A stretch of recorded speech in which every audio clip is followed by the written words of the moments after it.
and I know what I'll be doing when I go home today.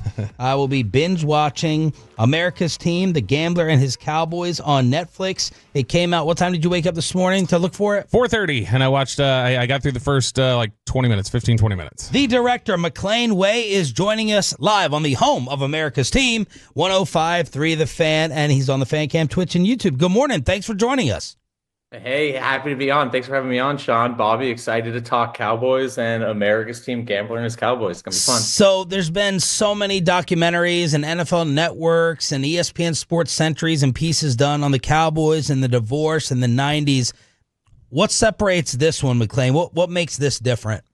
Yeah, I think what initially drew us was just the full access to Jerry and Jimmy. And it's like, I know that they have talked individually about their relationship dating back from when they were 17 years old to teammates at the University of Arkansas, to winning back-to-back Super Bowls. And then, of course, Jimmy's firing and him leaving the Cowboys. But I had never really actually heard them talk together about it at length. Like, yeah, they had done kind of small little Fox segments here and there, but I was really excited about the opportunity to sit down with, we interviewed Jimmy for, I think, about 7 hours one day. And we probably spent, 3.5 hours talking about his relationship with Jerry Jones. And Jerry, we interviewed for almost 40 hours. So the opportunity to really dive deep and have these guys do what we called a post-mortem. Like, let's do a post-mortem on your relationship all these years later. And they came up with some, what I like to think are really interesting and thoughtful answers. There's always going to be disagreements between these guys. If you get them in the same room and ask them who deserves credit for the Herschel Walker trade, you're going to get two different answers to this day. But a lot of them, a lot of times they expressed a little bit of regret and a little bit of responsibility and a little bit of accountability, while still acknowledging kind of the amazing things that they accomplished together. So that was really what drew us to this one from the get-go. Do you get the sense that they like each other today? I get the sense that they have reached a spot which, I personally admire, which is they can acknowledge that they will have disagreements from here until the very end. They are never going to agree over certain things, but that's okay. And they say that's okay. And they can still have a relationship that's built on respect and admiration, and they can be in the same room. And honestly, they can actually have a great time together. It reminds me of, I co-direct with my brother, and there's probably going to be some things that we never agree on, but he's still my brother, and we can still have a relationship, and we can still kind of work together. And I do see similarities between that and Jerry and Jimmy. After hearing it just yourself, this is just the opinion of Maclain Way. Yeah. Who do you blame for the divorce? It's a great question. I ebbed and flowed throughout the 2 years of this relationship. And honestly, I think that's a sign of Jerry being able to make good arguments and Jimmy being able to get good arguments. Where I ultimately came down was, and I'm not trying to dodge the question, but I do understand both these guys, is what I didn't really realize about Jerry before I made this documentary, that was kind of a realization that started to form. And I'm sure maybe you guys know these things, but for me, it was new information, which was this guy had a transformative experience in college. He won the 1964 national championship at the University of Arkansas, and it changed his life. It was the best thing that ever happened to him. Years later, when he makes $100 million in oil and gas, he does what me and my friends, and maybe you guys would do if you would have netted $100 million. You go and you buy the Dallas Cowboys. It's the most fun thing you can do. And I think Jerry did that in an attempt to try and recapture that feeling that he had winning the 1964 national championship, which is something that I think we'd all want to do. We all had fun in college, and we all would like to go back to those days and relive those. And I don't think Jerry was any exception. But what Jerry did was he hired one of his best friends that he's known since 17 years old to come along on this ride. And then Jimmy was like, you hired me to do a job, and I need to do that job. And the way that I know how to do that job is I get in the locker room and I convince these guys to go out every Sunday and sacrifice their health and their bodies so that we can go win Lombardi trophies. But the sideline, practice, locker room, these are my areas. And when you bring cameras into the ESPN draft room, or you come into these areas, yes, I think you can be a distraction at times in the endeavor that you hired me to do to go win you Lombardi trophies. So I saw both sides. I saw Jerry as the human wanting to recapture this, and he's the owner, he should be allowed to do kind of whatever he wants. But then I saw Jimmy's point of view too, which is, hey, I have my own job to do, and sometimes when you're in these spaces, it hurts my ability to do my job. So I kind of ebbed and flowed, but ultimately I felt like I understood where both these guys were coming from. Maclain Way, the director of America's team, The Gambler and His Cowboys, dropping today on Netflix, joining us here on The Fan. How much of this is past versus present?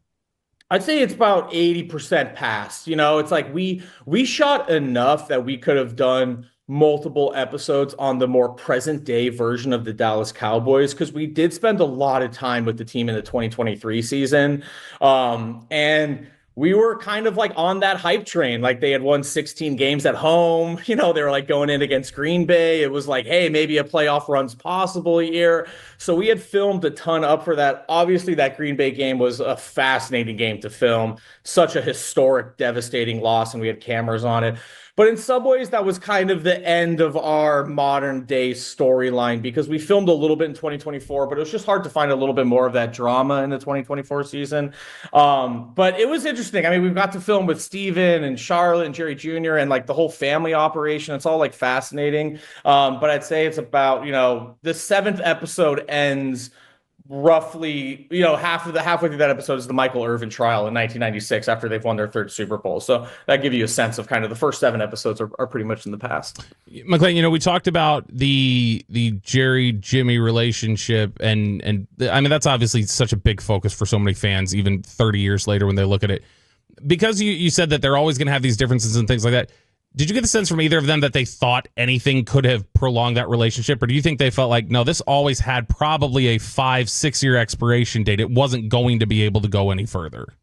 It's a great question. I think that like Jerry would answer it with like, I didn't mean to be careless, but perhaps I was. Like that, he says like a version of that, which is like, he, you know, his reasoning is like, I had put all my money on this team. I had gotten crucified for firing Tom Landry. I had become a little calloused to some of the criticism, where I was just reactive and instinctive to it. And I had lost my tolerance for kind of things that Jimmy was doing, is kind of the way that he would paraphrase that. I think that Jimmy does like to say, and I have no reason not to believe him, like, listen, I did these jobs in 5-year runs. And I think to a degree that's true, because I don't know how, it's interesting. I don't know how long Jimmy's coaching style as a highly demanding coach, as a yeller, as a screamer, as a very militant, intense coach would have lasted with Troy, Emmett, Michael, Dion becoming like multi-millionaires and suddenly becoming global icons of themselves. And that's no knock against those guys. That's just the difference of like, Jimmy kind of coached these guys a little bit on their earlier rookie contracts.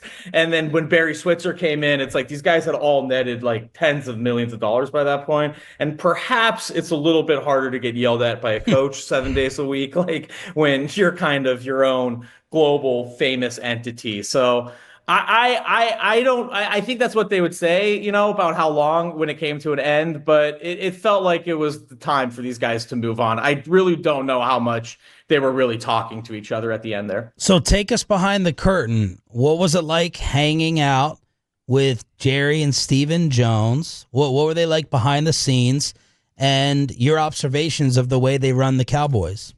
Yeah, I was always very impressed. And like, you guys know this world probably be way, way better than I do. But just as someone that like, I grew up in Los Angeles in the late 90s, I honestly didn't really grow up rooting for an NFL team just because I didn't have one. So I knew Jerry as kind of the larger than life Texan and owner of the Dallas Cowboys. And I knew it was a little bit of a family business, but I didn't know much more than that. And so I came in and it was just like interesting. It's like Jerry definitely is involved in like every major decision. There's no doubt. But I do think that he takes information and advice and the opinion of counsel. Like, it's a little bit of Knights of the Round Table. Like, everyone does kind of get a chance to chime in and tell dad or grandpa, because even sometimes the grandkids are in these meetings, how they feel and what they would do. And ultimately, I think it's Jerry's final decision. There's no doubt about that. But he enjoys like a robust discussion, and he doesn't mind if someone plays devil's advocate. He's not afraid to kind of get pushed back. And that was my experience. I mean, I know you guys have huge experience interviewing Jerry, but my experience was like you could kind of push Jerry in the interview and disagree with him, and he bounces back. He's fine with that, because I think he knows, like, well, a better conversation will come out of it. So that was my opinion. Maclain Way, the co-director of America's team, The Gambler and His Cowboys, now out on Netflix.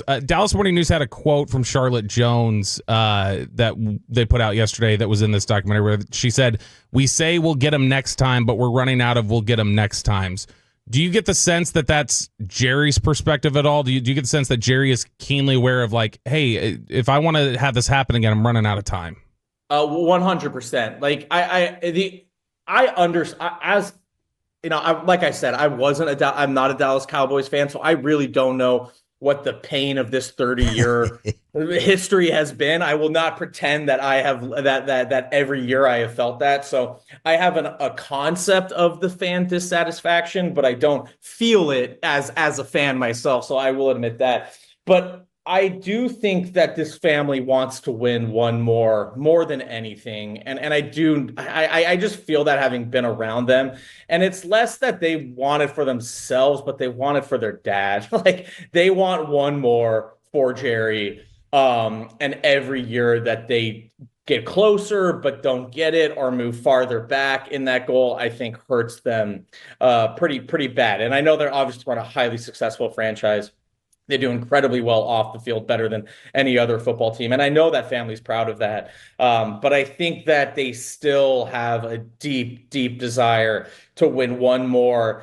And I think part of that is they want to win one more that's not associated with this 90s era. Like, yes, Jerry did win one without Jimmy, with Barry Switzer, but no doubt that's a part of the same team nucleus that Jerry, Jimmy built, the Herschel trade, that gets into the argument between them. I think Jerry and they would like one more that is not associated with this 90s team. And I don't blame them. I get that. You're an LA guy, so I often compare it to Kobe and Shaq. Kobe had to win his title without Shaq to get the credit, right? Shaq was the dominant big man, and everyone here basically attributes those titles to Jimmy. So we figure that burns Jerry up to go ahead and win it his way. 100%. I mean, I think that's like obviously a large portion of the documentary is like you get to kind of hear from both sides about the things that Jerry did. And no doubt, I think that sometimes I do think that Jerry doesn't take, and I know this might shock your listeners, but enough credit for some of the things that he has done and did do. And I used to always kind of look at it a little bit like, you know, it's like all Jimmy wanted to do was win Lombardi trophies, and I get that endeavor, but people like Jerry Jones make those Lombardi trophies mean something because they build massive fan interest and they build the value of this game and they get people talking about it and what we're doing right here. Like, I've made so many other sports documentaries on different sports that this was my first football documentary. It made me just, from an outsider's perspective, appreciate just how important football is. It's the only thing that really matters in our country in terms of television ratings or viewership. It's the unicorn that drives the entire business that I'm in. And I do think that Jerry has a significant part of that. And I get people that just want to win Lombardi trophies, but you also need a massive amount of human beings to be interested in those Lombardi trophies. And I think that Jerry Jones played a significant part of making these things mean something. Like, it's why we talk about these things and why men make such deep, deep sacrifices to go win them. We know you got to run, so this is the final one. Was there anything, based upon the other sports documentaries you've done and following them around, where you said, that doesn't add up? Now, the 30-year drought makes sense maybe because of this, or a big surprise that caught you off guard that may have, contributed to the Cowboys coming up short in following them for a couple years. You know what? I think that, like, there's a couple things that come to mind. One is that I always heard from everyone, because we talked to so many Dallas reporters, like, God, you can say anything about Jerry Jones. You can say anything about Jerry Jones. He's like one of those kind of inflatable clowns. Like, you can knock him as hard as you want, but he's going to come right back up. And Dale Hansen even said something like that. Like, man, I would rip Jerry Jones, and the next day at the field, hey, come right up to me. Hey, how you doing, Dale? Great to see you, Dale. Yeah. And he was like, the guy was undefeatable in a certain way. And I always thought that was true. And I do think that's true. The only thing that I think people haven't pointed out is, like, but he didn't put Jimmy Johnson in the Ring of Honor for 30 years, which people were highly critical of Jerry for. But I think in a certain way, I just saw that as how painful this breakup and this relationship got to be for Jerry, because it is true. Jerry does not hold grudges, but the only thing that he couldn't do for 30 years was kind of put Jimmy in the Ring of Honor. And to me, that was just a little bit of a reflection of like, man, these two dudes did kind of hurt each other. Yeah. It was one of the things that I was probably most surprised about is you just assume interviewing these guys when I interviewed them in 2024 that they would have been like, this is old history. It's bygones be bygones. Things are good now. And both of them took every word that they said about each other very seriously, very slowly, and very deliberately. And I think that's a sign of, yes, they do have a relationship built on respect and admiration, but there was some pain, deep pain that these two guys caused each other. And as a filmmaker, you're like, great, I want to explore that. Yeah. But always surprising. Did you get the sense that McCarthy and Schottenheimer are free to do it their way? Because, the perception is that Jerry is going to interfere and meddle. I got the sense that, yes, I think so. I don't get the sense that Jerry, obviously he's a different version of himself at 82 years old than he was in the 90s, and I think that's just being a human being, but I got the sense that I think that Jerry is optimistic as always about this season. The kids told us a funny anecdote where they were like, man, you would think that Jerry would be the one that would be the most disappointed the day after our season's end, but he's always the one that picks up the phone call and calls us first thing in the morning and tells us to get back on the horse. So Jerry was always interesting like that. The year that they went 1-15, everyone talked about that just being the worst year of their life, the worst year of their life, the worst year of their life. And honestly, it was kind of hard to get Jerry to say it was the worst year of life. He kept being like, I don't know, I was so happy to be in the NFL. It was like I got one win in 1 year, and I got my game ball, and I kept my 1-win game ball. Yeah, he was just like kind of on cloud nine. So sometimes Jerry's like that. When you think he's going to say one thing, he says the other. Hey, man, we could have you for the entire hour. You're absolutely tremendous. Thank you so much, and congratulations. We'll all be talking about it and covering it this week. Awesome. Thanks so much, Sean. Thanks, Bobby. Thanks for having me on, guys. Maclain Way, the director of America's Team, The Gambler and His Cowboys, out on Netflix right now.